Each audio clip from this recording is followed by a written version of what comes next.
Kembali lagi di Cerita Cinta Channel. Jangan lupa like, comment, and subscribe ya. Terima kasih.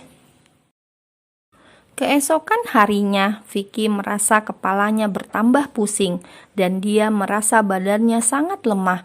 Jadi itu membuat moodnya benar-benar berantakan. Dave tiba di penthouse malam hari. Dave melihat Vicky tertidur di sofa lagi dengan TV yang masih menyala. Lalu Dave menggendongnya ke dalam kamar. Vicky yang merasa kepalanya sangat berat melanjutkan tidurnya. Setelah mandi, Dave bergabung bersama istrinya di ranjang. Dave sangat lelah hari ini, jadi dia langsung tertidur sambil memeluk istrinya. Pagi menjelang, Dave memutuskan untuk tidak bekerja hari ini. Dave ingin menemani sang istri karena dia sadar bahwa dia terlalu sibuk akhir-akhir ini sehingga Vicky merasa terabaikan. "Sudah siang sayang, ayo bangun," bisik Dave sambil mencium tengkuk leher Vicky. Vicky tidak menjawab, dia masih setia memejamkan matanya. "Aku akan memandikanmu sayang," ucap Dave yang langsung menggendong Vicky. "Jangan Dave, kepalaku sakit sekali," jawab Vicky lemah. "Kau sakit sayang?" tanya Dave khawatir. "Tidak, kepalaku hanya pusing saja. Aku ingin tidur. Don't disturb me," ucap Vicky dengan tetap memejamkan matanya. "Baiklah, hanya setengah jam saja. Setelah itu kau harus makan," jelas Dave. "Aku tidak enak makan. Please leave me alone Dave," ucap Vicky lemah. Lalu Dave segera mandi dan sarapan. Lalu dia mengambil makanan untuk Vicky dan membawanya ke kamar. "Ayo makan dulu sayang, kau akan sakit jika tidak makan," ucap Dave lembut. "Aku sudah bilang tidak mau makan, tolong pergilah," bentak Vicky.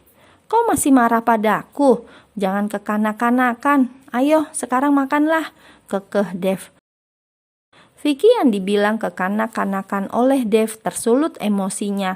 Dengan memegang kepalanya yang masih pusing, Vicky menatap tajam Dave. "Kau bilang aku kekanakan, hah? Kau menyebalkan Dave," geram Vicky. "Terserah apa katamu, yang penting sekarang kau makanlah," ucap Dave sabar menahan amarahnya.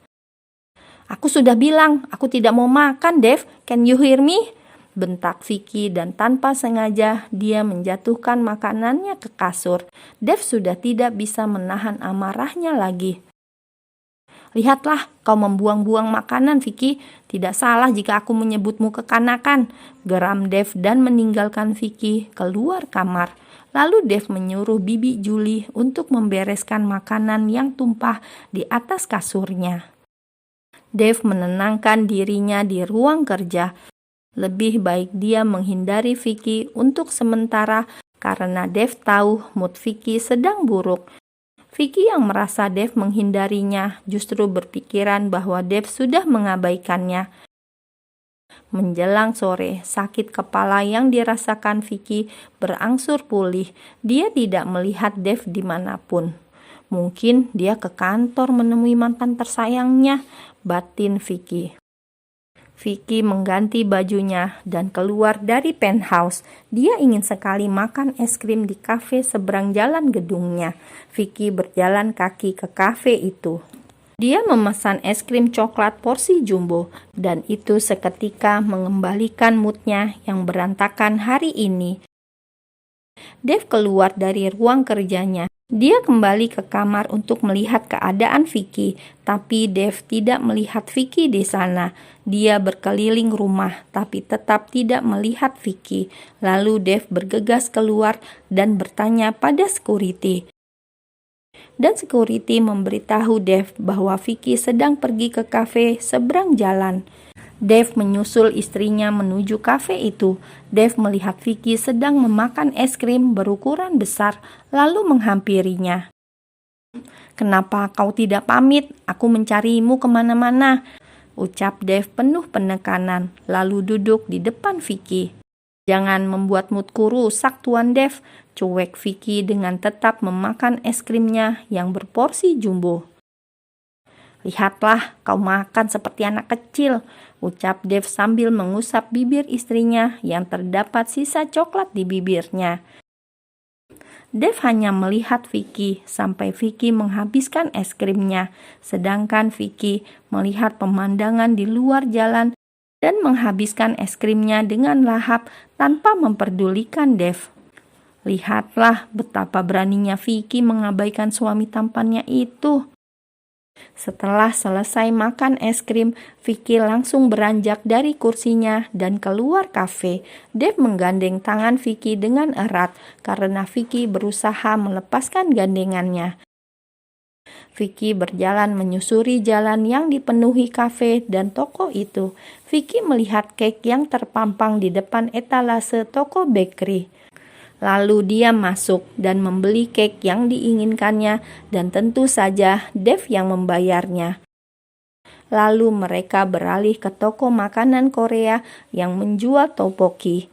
Vicky tidak pernah tahu ternyata di dekat penthouse-nya ada yang menjual makanan Korea. Vicky memasuki kafe itu dan membeli tteokbokki dengan saus pedas. Dev yang melihat Vicky berbelanja begitu banyak makanan hanya bisa menggeleng-gelengkan kepalanya. Kau akan menghabiskan semua makanan itu? Tanya Dev bingung. Dan jangan pernah kau memintanya, ini semua milikku, jawab Vicky pedas. Dev tertawa melihat istrinya yang memang seperti anak kecil yang tidak mau membagi makanannya pada orang lain. Jangan tertawa, tidak ada yang lucu, kesal Vicky. Dev berusaha bersabar menghadapi sikap istrinya yang akhir-akhir ini menyebalkan. Sesampainya di rumah, Vicky langsung memakan semua makanannya itu. Dev dibuat takjub karena Vicky benar-benar menghabiskan semua makanan itu. Dan tiba-tiba ponsel Vicky berdering. Vicky segera mengangkatnya karena nama Sandra tertera di layar ponselnya. Sandra, aku merindukanmu. Kapan kau kemari? Kakakmu sangat menyebalkan. I need you, my honey bunny, ucap Vicky dengan mengerucutkan bibirnya sambil melirik pada Dev.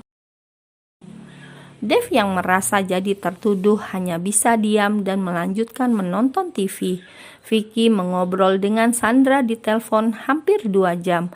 Dev yang merasa terabaikan akhirnya kembali ke ruang kerjanya. Memasuki waktu makan malam. Dev dan Vicky makan malam bersama, hanya keheningan tanpa ada obrolan dari keduanya, dan itu berlanjut sampai mereka akan beranjak tidur. Kau masih marah pada aku? Tanya Dev pelan sambil memeluk Vicky dari belakang. Entahlah, cuek Vicky yang sudah memejamkan matanya. Tak bisa dipungkiri, Vicky sangat merindukan Dev, tapi rasa kesal dan cemburunya menguasai perasaannya saat ini. Aku merindukanmu sayang. Sudah ya marahnya, mohon Dev yang saat ini menciumi tengkuk leher Vicky. Itu membuat Vicky kegelian dan akhirnya membuka matanya. Dia membalikan badannya ke arah Dev. Kau tahu apa kesalahanmu, Tuan? Kau tidak akan mendapatkan jatah apapun dariku sebelum kau menyadari kesalahanmu, tegas Vicky yang langsung membalikan badannya ke posisi semula. Aku apa sayang? Kau tidak akan bisa mengabaikan pesona suamimu yang tampan ini, ucap Dev dengan bangganya. Kau benar-benar menyebalkan Tuan Devan Leonardo Smith, ucap Vicky dengan lirih karena nafsu sudah menguasai dirinya. Vicky tidak akan bisa menolak pesona suaminya, apalagi jika menyangkut kegiatan di atas ranjang. Jujur, Vicky lemah akan hal itu. Semalaman mereka menyalurkan hasrat yang sudah tidak terlampiaskan selama seminggu lebih. Mereka baru menyelesaikannya jam 3 pagi. Dev terbangun lebih dulu di pagi hari, tepatnya siang, karena jam sudah menunjukkan jam 11 siang. Dan itu membuat Dev tidak masuk kerja lagi hari ini. Dev tidak membangunkan sang istri karena merasa kasihan akibat ulahnya sang istri sangat kelelahan. Dev langsung menuju kamar mandi dan setelah itu langsung masuk ke ruang kerjanya. Dia membuka semua email yang dikirimkan oleh sekretaris Joe. "Halo Pak Joe, siapkan pesawatku. 2 hari lagi untuk perjalanan ke Paris. Kita akan meninjau langsung perkembangan perluasan hotel di sana," perintah Dev lewat telepon.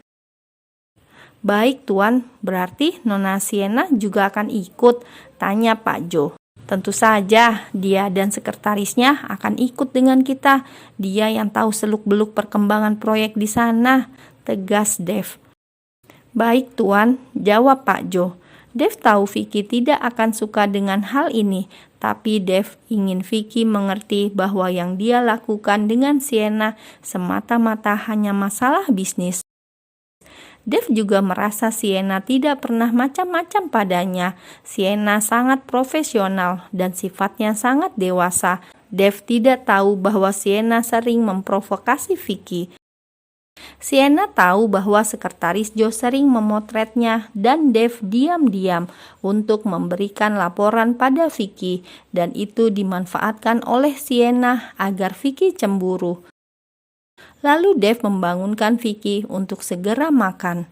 "Sayang, bangunlah, ayo kita makan dulu," ucap Dev lembut sembari menciumi wajah sang istri.